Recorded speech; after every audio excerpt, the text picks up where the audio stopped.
Remember when Shawn Michaels said, "The Heartbreak Kid lays down for absolutely nobody"? Yeah, that was the worst Shawn Michaels impression you'll ever hear. But he wasn't lying. That was straight up shooting, baby. Michaels himself is the first to admit that the man of the 90s is very different to the man of today. And this did indeed see him outright refuse to lose if he felt like it shouldn't be something he was doing. For anyone else, they may have been punished. But Shawn was so good he was always going to be a top guy. Didn't matter who you put him in the ring with either. He excelled. And when you excel, you can get away with a lot. I'm Simon from WhatCulture, and this is 7 wrestlers Shawn Michaels refused to lose against. Number 7, Dean Douglas. Shawn Michaels loves to forfeit a title rather than lose it. Smart in a way, the belt can transition without HBK ever having to have his shoulders pinned. But given this is wrestling, it's not exactly what should be happening. In 1995, exactly this did happen when HBK just handed the Intercontinental Championship over to Dean Douglas, better known to you and me as Shane Douglas. While the ins and outs behind all this are murky at best, the official line was that Michaels got beaten up by some Marines after he'd been mouthing off in a bar. He had a few bruises, sure, but whether they were bad enough to justify not losing the right way is debatable at best. The highlight of all of this is that Douglas only held the belt for 11 minutes. He dropped it to Razor Ramon almost instantly. Number 6, the tag division in the 90s. Although Kevin Nash and Shawn Michaels had the worst tag name in history, two dudes with attitude, they still somehow managed to become champions of the division in 1994. With a name like that, they should have been shot out of a cannon. What are you going to do? Despite holding the titles for 87 days though, they defended it against a grand total of 0 teams. And then who beat them? Nobody. Right. They just forfeited the belts. I guess because they were weighing down the pair's suitcases or something. Absolutely pointless and absolutely bizarre. Number 5, Owen Hart. After the Montreal Screwjob went down, Owen Hart had a problem. While most of the Hart clan had left due to the incident, Owen couldn't because he was stuck in a contract he couldn't get out of.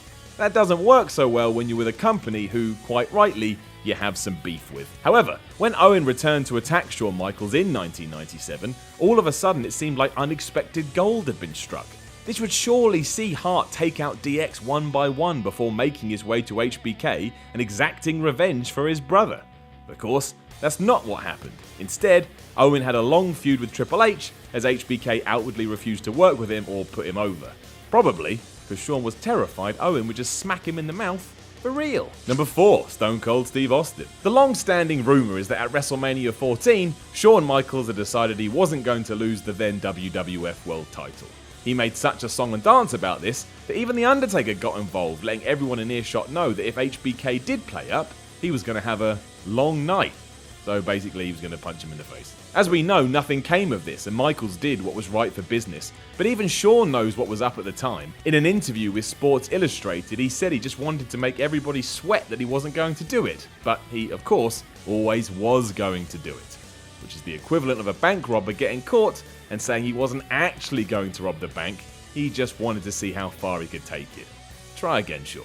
Number 3, Vader. When Vader jumped to the WWF in the mid-90s, he was still seen as a proper monster, someone you could genuinely believe would kick your ass. Given that Michaels was the champion at the time, that was the only logical program for the Mastodon to be entered into. Because Vader liked to work snugly, however, meaning he would clock you every now and then, Shawn got, well, upset.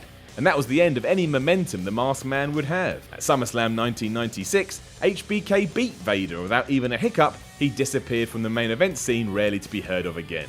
Is that fair? No. But life isn't fair. And no one ever said it would be. Number 2, Bret Hart. In the spring of 1997, Shawn Michaels lost his smile, which is easy to do. I mean, who here hasn't lost their smile at least once? Back in the real world, what the f*** does that even mean? The real story, or at least the one that many people get behind, is that Bret Hart agreed to drop the WWF title to Shawn at WrestleMania 12 on the premise that he would get it back a year later. So a business agreement basically. As WrestleMania 13 was approaching, however, Hart and Michaels were bitter rivals outside of the ring, and because of this, HBK decided he would renege on their deal by conjuring up a knee injury that meant he had to vacate the title instead.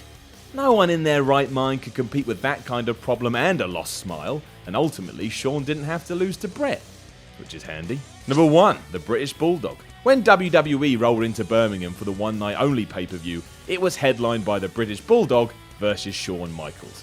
The reason it was headlined by this match was because Bulldog, the hometown hero, was coming to win the newly created European Championship.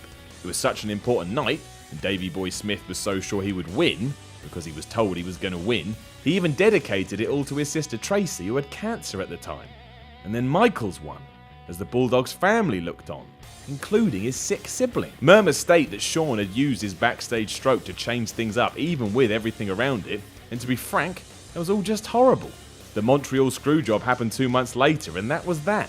Bitterness reigned supreme. Know of any other wrestlers Shawn Michaels refused to lose against? Let us know in the comments below, and don't forget to like, share, and subscribe. You can even come find me on Twitter at SimonMiller316.